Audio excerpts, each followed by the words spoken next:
Hello everybody and welcome to That's Football. Are Liverpool in crisis? Well, I tell you what, first of all, I don't do the whole I'm loving Liverpool are doing rubbish, they're going to be rubbish, I'm a United fan, this is great, they're going to be absolutely crap. We don't do that on this channel, we actually talk about the issue. So before we get all the people going, oh listen to this man and everything like that, listen to this man, get your comments in below. Are Liverpool in crisis? And the reason I've titled this video like this is not for clicks, it's actually, I think there is a conversation to be had on this. A year ago, on September the 20th, after Man City's 5th game of the season, they had 10 points from 15, and I did a video, Man City in crisis, and Man City fans, quite rightly in hindsight, took the piss and said, what are you talking about? Liverpool, even if they win their next 3 games, would have 11 points from 15. And I said Man City were in crisis after 10 from 15 last year. So it feels that with the problems that Liverpool have got, is it only right to say, could they be in crisis this season? And you know what? I predicted Man City will win the league, but I think Man City have a vulnerability. I do. I think that losing Jesus and Zinchenko and Sterling and maybe Bernardo Silva goes as well. I do think that Man City have a vulnerability, and I don't think they've really played anybody half decent yet. But they look like they're going to be very good. Liverpool, on the other hand, Fulham deserved the draw. Palace deserved the draw. Nunez, their new signing, sent off for violent conduct, is going to miss the next 3 games. And I tell you what, if they lose to Man United next Monday night, they are in crisis. Because I'll tell you that for free as a United fan. If you lose to us, you're in bloody crisis at the moment. So what's going on at Liverpool, and could it be a difficult season for them? I will say what I said in the pre-season predictions, and I'll say what I said in the pre-season predictions last year. I find it very hard to predict what Liverpool are going to do. Never write them off, but I do think there's a vulnerability there. And as we saw in the COVID season when they had injuries, they had a really bad season by their standards. It was almost a write-off. I know they ended up getting top 4, but it didn't look like they were going to get top 4 at one point. And did a great job finishing the season when they got their players back to go and get top 4.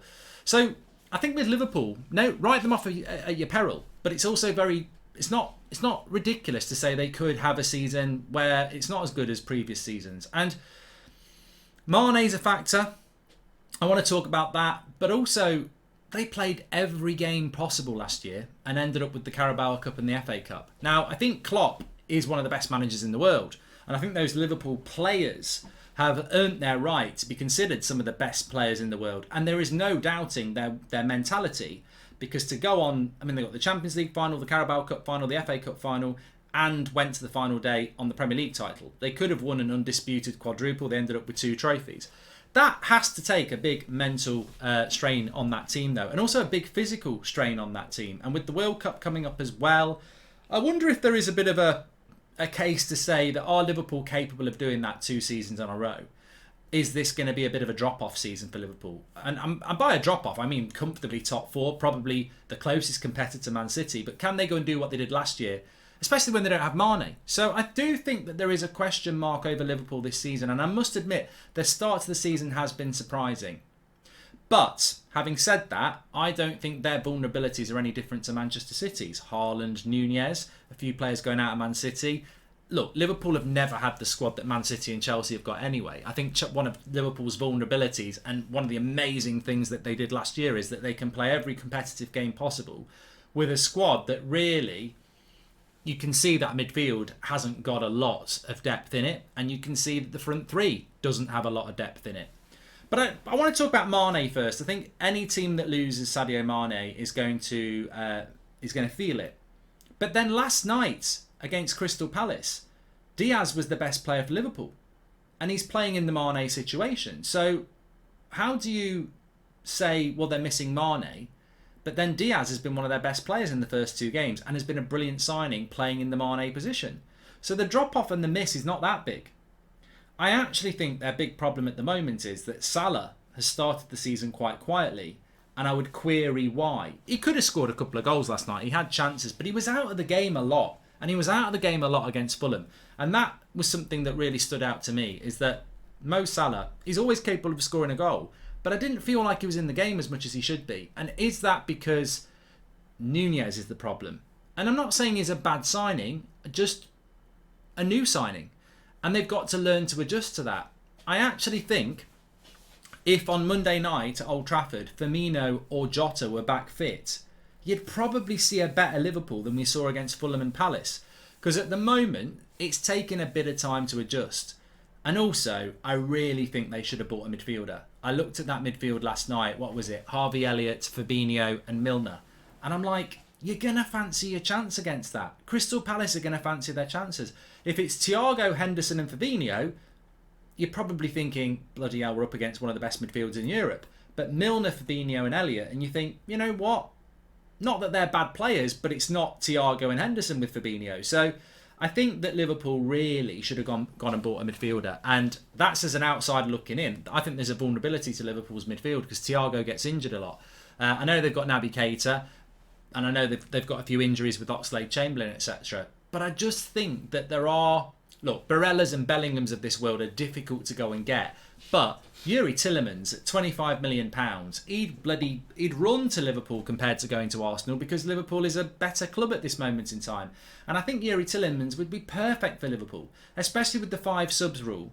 £25 million for Yuri Tillemans. Sometimes he'd start, sometimes he'd come off the bench. He'd play loads of games. I think he's perfect for Liverpool, especially because there's not a massive amount of difference in physicality and height with Thiago. And I'm not saying he's as good as Thiago, but you can accommodate a player like Tillemans. So I'm surprised Liverpool haven't gone for a midfielder because I think that would really help them. I think up front they're all right. You know, when Jota's back and Nunez is back from suspension, you've got 5 options with 4 options, haven't you? 5 options because you've got Firmino as well.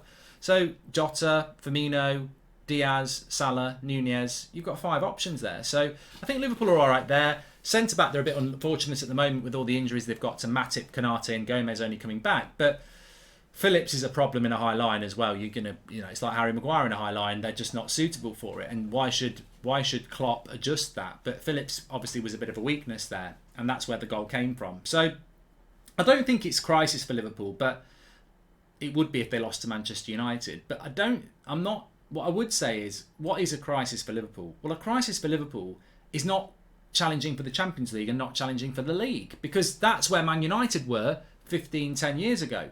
It was a crisis for us if we didn't challenge for the title, and it was a crisis for us if we didn't go deep in the Champions League. So can Liverpool do that this season? Well, I'm predicting they will. I'm predicting that they will push Man City for the title and that they will go deep in the Champions League.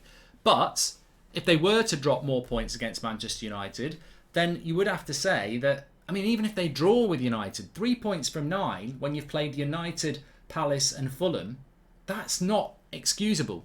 3 points from 9 when you've played Man City, Chelsea and Arsenal, different story. But the quality of opposition that they're playing, Liverpool need to beat Manchester United. And obviously I hope they don't do, but I think if they don't do that, then I think there is a bit of a crisis point there.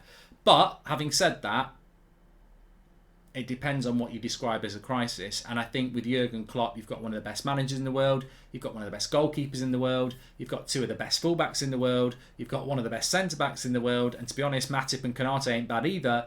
You've still got Fabinho, one of the best holding midfielders. Salah, Diaz is looking better. They're going to be fine. It is a bit of a mini crisis, but teams can start the season badly. I remember United starting the season... I think we started the season with 2 or 3 points out from 9 one year under Sir Alex, and we still won the title. You're playing catch up. You are playing catch up, but I think Liverpool to me just look like they've not got into gear yet. The fact that Fulham deserved a point, the fact that Palace deserved a point, you don't normally say that when you're watching Liverpool, and they're just not in the gear at the moment. And I think the midfield disruption is probably an issue. And I think getting used to Nunez is probably an issue. But having said that, Nunez in both games, Fulham and definitely against Palace last night, again, the chances were there for him. So it's just about fluidity, isn't it? And I think what I would leave this at on Liverpool is quite simply this. You're going to miss Mane, but Diaz is fantastic. Your problem is, for me, is you need a midfielder. And also, with Nunez...